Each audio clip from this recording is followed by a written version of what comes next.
mas é uma história que precisa de ser fomentada. Aqui eu estou disponibilizando no estúdio, aqui ao fundo, a famosa carta do Chico para o Wallace, que está contida no livro Meimei, Vida e Mensagem. Esse livro, que eu ainda vou conversar com a diretoria do Clarim, se eles topam fazer alguns ajustes, porque tem alguns erros históricos, porque o livro foi publicado depois da desencarnação do Wallace. Então, os amigos que ficaram de revisar, eles não tinham os elementos para fazer os ajustes. E todo livro, o meu livro, publicado há tanto tempo, vira e mexe, tem um ajuste a ser feito. E como pesquisador, eu tenho compromisso com o fato, e não com a narrativa, para não relativizar. Perceber? Fonte primária. Todas as cartas da Meimei estão digitalizadas no meu computador. As cartas que estão publicadas aqui, escritas de próprio punho, elas não foram psicografadas. Arnaldo Choroso, Chico também, porque ele chorava com as lágrimas dos outros também. E Meimei chorando lá de lá. Imagine que festa de lágrimas. Meu sozinho, meu Naldinho, meu cigano, meu mico, meu... Aqui no alto, eu tenho um diário. Aqui no alto dessa prateleira. Um diário que foi presenteado para a irmã de Arnaldo Rocha, Dona Ruth, a irmã mais nova do Arnaldo, que foi amiga da Meimei. De todos, ela que foi a mais próxima de Meimei. Então ela me contou histórias extraordinárias. Inclusive, foi ela quem me disse que a Meimei era muito brincalhona. Todo mundo que gostava de ficar perto dela, porque ela sempre tinha histórias. E ela tinha uma veia artística. Fazia teatro. Eles penduravam lá, fazia cortina, tudo improvisado. Na época não tinha rede social, não tinha tablet, né? Eles tinham que encontrar uma forma de se divertir. E Meimei sempre que era diretora das peças. Era uma devoradora de livros.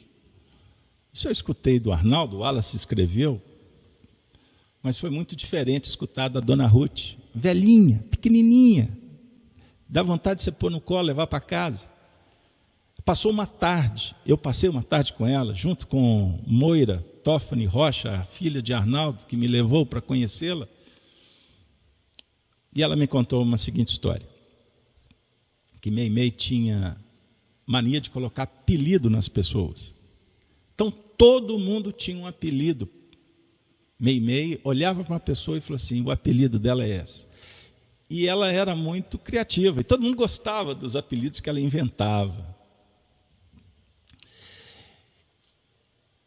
Extraordinário, Dona Ruth contando, Meimei relatando sobre os seus dramas femininos, seus conflitos, caso ou não caso, compro a bicicleta, estou apaixonado com ele. As duas saíram 2 dias antes do casamento para fazer compras. Extraordinário. Escutar esses bastidores, sabe? E o desafio do Arnaldo em casar, aqui ele não contou, ele passou pano. O Wallace anotou um detalhezinho, porque são almas nobres, e agora eles desencarnaram, o problema deles eu posso contar. O Arnaldo enfrentou um problema para casar com Meimei, porque ela era doente, ela tinha uma saúde frágil, desde criança. E a Dona Maria Ramalho, a mãe do Arnaldo, brava, autêntica, não pensava 2 vezes, não aceitou o casamento. Porque disse, ela vai morrer rápido. Você não pode casar com alguém que você sabe que está prestes a morrer. O Arnaldo enfrentou. E isso não consta aqui. Ela não foi, a mãe não foi no casamento, retalhando. Aqui o Wallace anotou que Arnaldo disse assim, que Meimei, mamãe, disse o Chico, tinha contas a acertar. Olha que bastidor extraordinário. Então a dona Ruth me contou assim, o povo fala que Meimei era santa. Ela era santa para mim, que eu era amiga dela. Mas ela era uma alma que estava aqui como qualquer um de nós, lutando para ter uma vida melhor. Tanto é verdade que ela não podia ter filhos. E ela tinha um filho imaginário. Essa história o Wallace relatou aqui, nessa obra. Eram crianças que, na verdade, ela se conectava do lar da bênção, do mundo espiritual, da descrição do livro Entre a Terra e o Céu. Porque eles tinham compromisso com crianças carentes. Porque no passado eles se comprometeram, como o Wallace também. E não foi à toa que o Wallace se envolveu ou iniciou uma tarefa com as crianças, com o enxovalzinho. E não foi à toa que Emmanuel informou para Chico que quem tutelava a obra do Wallace era Lívia. Quem era Lívia? A esposa do senador Públio Lentulus, ou Públio Cornélios Lentulus, para pronunciar correto, e mãe da Flávia, que era Chico Xavier, que teve a hanseníase, que teve a experiência com o enceguecimento. E aí eu pulo um século do romance há 2000 anos, eu volto para o Ave Cristo, vocês vão se lembrar que a Lívia, agora uma outra Lívia, uma menininha que foi achada pelo afinador de instrumento, o ex-escravo Basílio. Essa menininha, Lívia, de novo Chico Xavier, e de novo teve problema, perdeu a visão. Agora eu não vou fazer spoiler, leiam o livro ou releiam. E aí vocês vão fazer uma conexão. Essa parte o Wallace registrou, porque ele publicou a carta aqui. E eu vou contar esse detalhe, porque muitos não sabem, que não conhecem a nossa obra, o nosso trabalho. Mas vamos lá, é rápido. Nós vamos encontrar Basílio, o afinador de instrumento, o nosso benfeitor Emmanuel, que 50, eu acho que vai dar 70 anos antes, ele foi o escravo Nestório do livro 50 anos depois. Aqui nós estamos fazendo uma trajetória, tá? E se deixar, eu cito aqui várias reencarnações do Emmanuel, deixando algumas de lado, que eu vou soltando as pílulas aos poucos. A próxima que eu pretendo é do Brasil do século XIX, que o povo não sabe. Mas prossigo. Nosso companheiro Basílio cria essa menina. E ele, a esposa dele desencarnou. Então ele era um homem que não casou de novo. Certo? Então ele criou essa criança, porque ele teve uma filha que se chamava Lívia, que morreu junto com a esposa. Olha que coisa. Então um dia ele está passando pelo campo, encontra uma criança, um bebezinho abandonado. E ali ele recolhe essa criança, adota e batiza com o nome da filha que morreu. Percebam? Essa menina cresce e lá no futuro, olha a nave estacionando aí nos lugares e as almas se reencontrando. Tassiano Varro, Arnaldo Rocha, encontra essa menina, essa moçoila, já era uma mulher, brincando na beira de um lago. Lívia. E o interessante, porque ele viajou para a região que ela morava, para cuidar da saúde da filha, de nome Blandina. Uma menina que tinha uma saúde muito frágil. E quando os três se reencontram, na beirada de um rio, aí vocês vão acessar a obra Ave Cristo, é sensacional essa passagem, eles se encantam. É um reencontro extraordinário. E essa mulher ficou tão extasiada com aquela menina que tocou o coração como se fosse uma alma muito conhecida, uma menina que poderia ser inclusive sua filha. Resolve levar os dois para conhecer seu pai. E são abraçados por nada mais, nada menos do que Emmanuel, Basílio, o cristão. Os olhos se sensibilizaram, né? Os cílios piscaram, a paixão ressurgiu, o amor puro, revigorado, agora na condição não mais de Plínio Severus.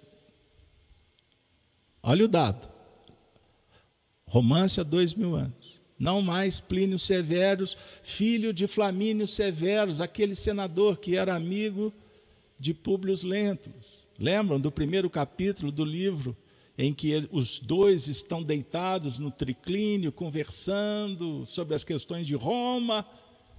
Pois é, ali tinha um jovem, Plínio Severus, que depois se enamorou, apaixonaram, casou Plínio Severus e Flávia Severus, ou Flávia Lentulus, perdoe, Arnaldo e Chico.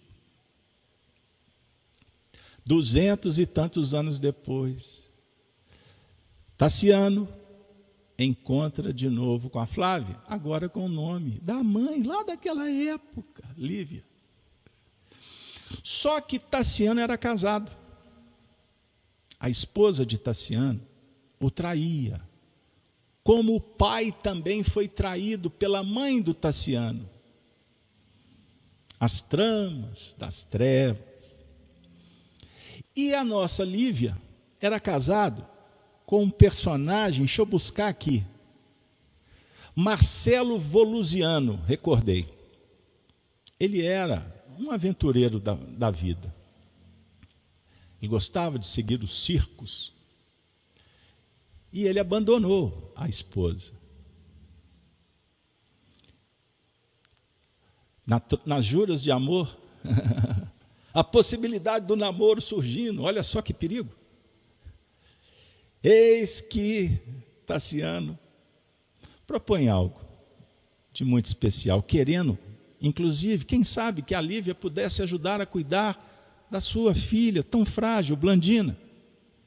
Aí tem uma cena que é uma das mais significativas da história desse grupo. Na minha opinião, e ela não tem tanto a importância, a não ser para mim. A criança brincava ao longe, narrou Emmanuel, brincando no lago, e os dois conversando na praia, quando ele propõe um relacionamento.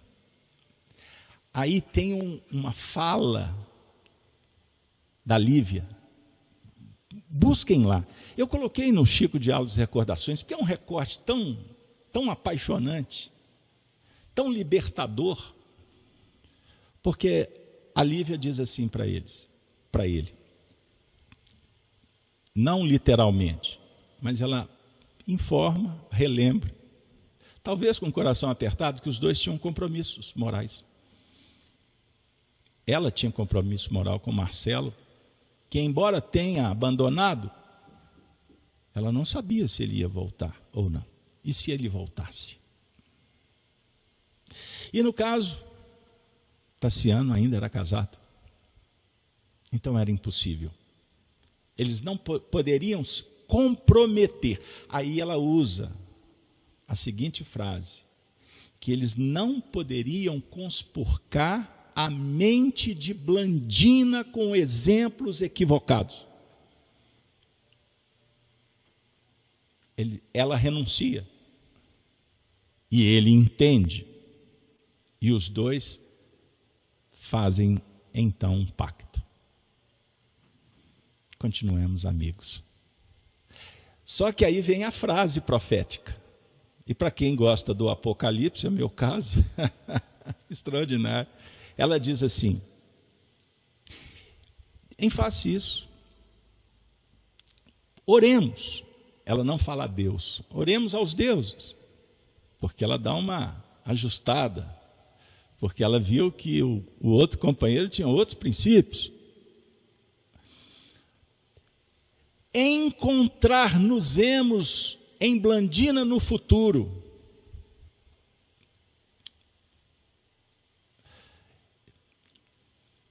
A história do Espiritismo no Brasil, e quem sabe a história do Espiritismo no mundo, tem uma das histórias mais extraordinárias de amor até então registrada.